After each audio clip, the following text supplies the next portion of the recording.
এক রাজা ছিল যে নিজেকে খোদা বলে দাবি করত। যারাই তৌহিদ মানত তাদের উপর অত্যাচার করত।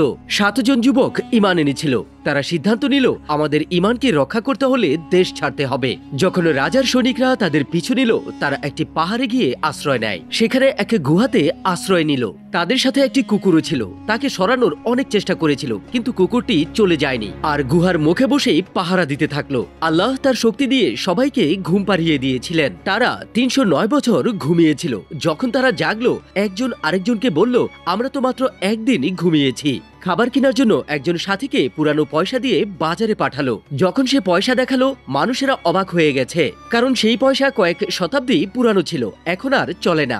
রাজার কানে খবর চলে যায়। তখন নরম আর ন্যায়পরায়ণ রাজা ছিল বেদরুক। সে নিজে চলে আসে আর ওই যুবকদের সাথে সাক্ষাৎ করে আল্লাহর শক্তির উপর ঈমান আনে। পুরো জামানা তখন বিশ্বাস করেছিল আল্লাহ মৃত্যুর পরেও কাউকে পুনর্জীবিত করতে পারেন, আর ওই নেক লোকদের কারণেই কুকুরটি জান্নাতে যাবে। সম্পূর্ণ ঘটনা পবিত্র কুরআনের সূরা আল কাহাফে বর্ণিত রয়েছে। আল্লাহু আকবার।